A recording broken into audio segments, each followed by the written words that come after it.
Right, okay, thank you very much. Thank you for coming here and dragging yourselves away from the debate between Cameron and Farage, which is the BBC's idea of the height of the referendum debate. It's incredibly depressing, isn't it, to see that as putting forward as, what the thing is about. And it's important that we actually try and, give a left focus to this debate here. And it's important that I'm pleased to see that people are here.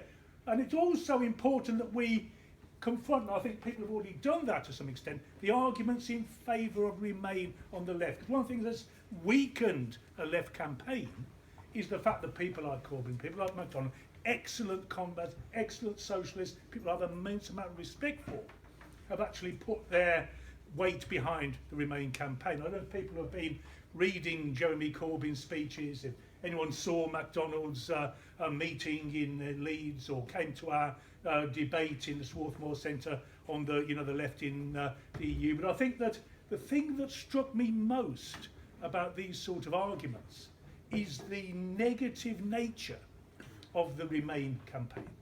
They start by saying the left is weak. We're too weak to actually do anything. We're too weak to actually have a strong position.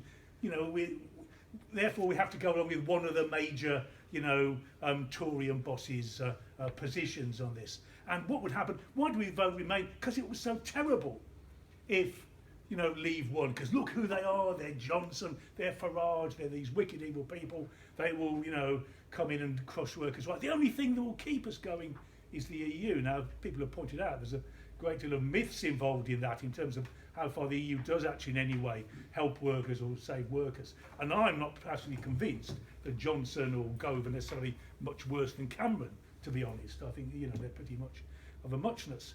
But the point is that no point are they actually arguing in favour of the EU. I have yet to hear from these people a serious argument why the EU is a good institution. Not only that, they're not even arguing in favour of their own campaign. Their campaign is a better EU is possible. I haven't heard a single argument on how you could actually reform the EU, and there's good reason for that. The EU is not a democratic institution. You couldn't reform it by winning a majority in the Parliament, which has almost no rights to introduce legislation or change things. It's run by the EU Commission, which are appointed, and of course the European Central Bank. These are the two major powers.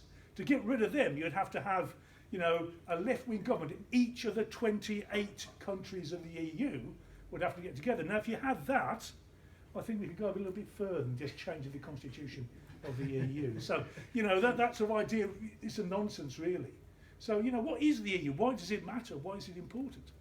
And I think the reality is, if we look at where it came after the Second World War, both an attempt by various, particularly the French, to neutralise the Germans, but also an attempt to create a larger capitalist entity that could take on the United States and, try and combat it in terms of, the size of its economy. So it's always been that.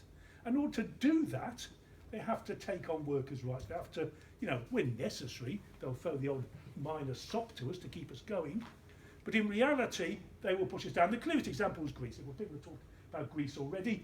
What did they do in Greece? In Greece, not only did they win an election, they won a referendum. There was a massive democratic vote to reject the ideas of austerity. What they wanted, they forced him to accept even worse austerity measures than they'd turned down in the referendum. People said they're going to make an example of Greece. Why are they making an example of Greece? So that no one else would dare to resist austerity. That's what they're about. And of course the same would happen if any other country attempted to reverse austerity, reverse privatisation, challenge the basic neoliberal policies we've had ever since Thatcher in this country. What would happen if a Corbyn government got in and they started, for instance, to put in one of the things John McDonnell's talked about is people's quantitative easing. This is something that's not a massive left-wing thing. Mainstream economists have supported this. You give money direct to people rather than to the banks. That's actually outlawed by Article 123 of the treaty. What happens if you try and renationalise rail? They will come for you again. The AU exists in order to stop those sort of things. And that's even before they sign up to TTIP. Now, I think they're backpedaling a little bit on that. They're backpedaling, I think, because it's been leaked. Because people now know what they're arguing. What are they arguing for? What were they putting forward? Massive increase in privatisation. decrease in environmental legislation, massive decrease in health and safety legislation. Now, Britain actually has one of the best health and safety, laws in Europe, not because we've been given them by the EU, because we've won them actually by fighting, and workers actually going out and fighting for those. Those would be taken away by TUSC. And of course there'd be the special courts where the bosses, the big companies could sue you if you dared to do something like renationalise the rail. Virgin could go to the court and sue you and sue the government for that. That's the sort of things that are coming in as directly as a result of the EU. And the other thing, of course, people pointed out the idea of the refugees. They talk about internationalism, and of course, if you look at Farage and Johnson and the Englanders, it can be seen as more international. It's only internationalist within those 28 countries. Outside then, it's Fortress Europe. Outside then, it's no, the refugees can't come in. Anyone who's thinking of going down to the convoy to Calais, anyone who's supported the refugees will know that the EU is one of the biggest reasons, or biggest blocks to those people actually having a reasonable life and be able to actually live in the country they want to come to. We say welcome the refugees. We say bring them in.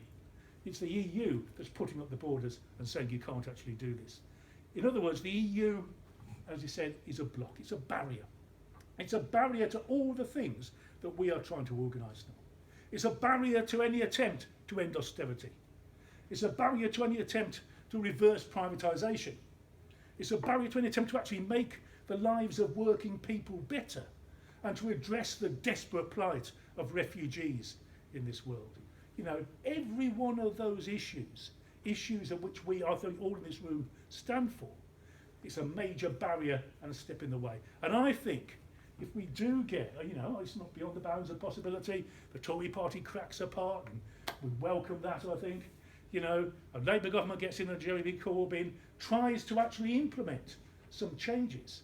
I think they'll find the EU standing in their way, and I have a feeling that people like Jeremy Corbyn, John McDonnell, will bitterly regret if their intervention swings the balance in the favour of a Remain vote. I think they'll bitterly regret that when the EU is actually used against them. If we are serious about our politics, our trade unionist politics, our socialist politics, we have to be clearly against the EU.